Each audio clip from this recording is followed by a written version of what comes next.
Pita Sharples.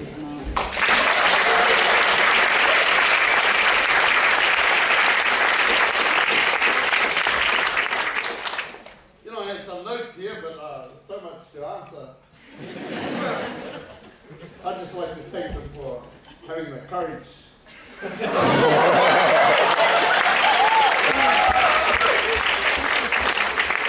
And sheer stupidity.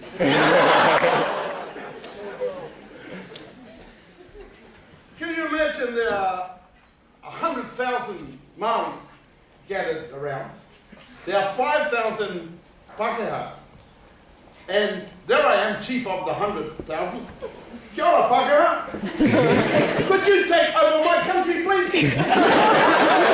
I'm sick of being chief. Marry us, do what you like. Here, sign this bit of paper, get the old queen, get her hand. We'll all sign it to prove that you now own us and do what you like. Rule the government, make laws, you know, put us into hospitals with diabetes.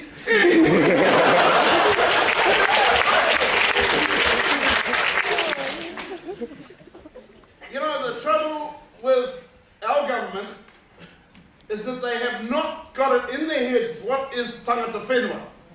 They'll march to save the kakapo, whales on the other side of the earth, kauri trees, a building that's only 150 years old, but anything to do with Maori, racial spending. The concept of tangata whenua does not exist in their head. And we have these seminars, wārangas, they go on marae, they nod their way through it and go home, racial spending. And it's very, very hard to get that basic concept across to them. So it's not about non-thinking people, it's about ethno-non-thinking. Ethnocentric. So, you know, and Parikura, you're right, Parikura did not support this. Neither did he support the fortune on seabed. Neither did he support land that Maori gave for education, no longer used for education, should go back to Maori. He voted against it because that's the system of the government. You do, as what some people call Auntie Helen says, you vote how you're told to vote. And that's why sometimes in Parliament, out of 121, there are 117 votes for and 4 against. So just so you know.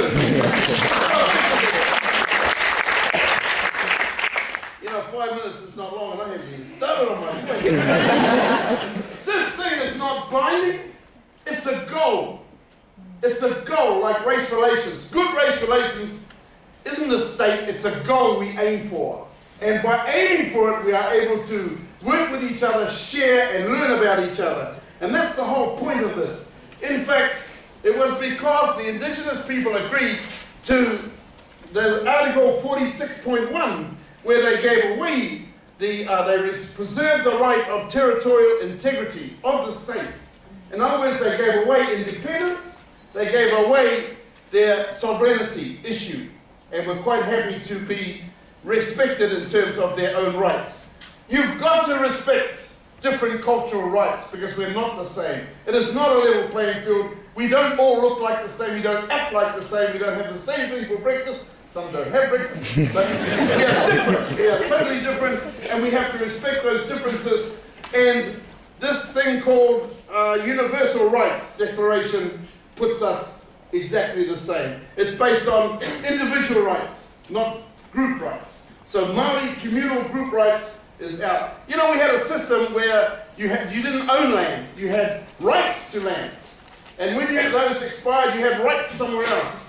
So when you died, your land wasn't cut up and given to your 18 kids, and then each of them gave it to their 14 kids. So suddenly what was the title suddenly is fragmented, fractionated, and that's what happens. But in our system, because it's communal, it's there and everybody has access to it. Right. We did not have bridge corps.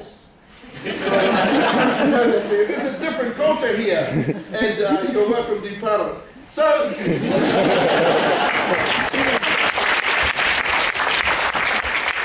December 2007, I asked the question in the House, does the Prime Minister have confidence? Oh no, that's today. No. Does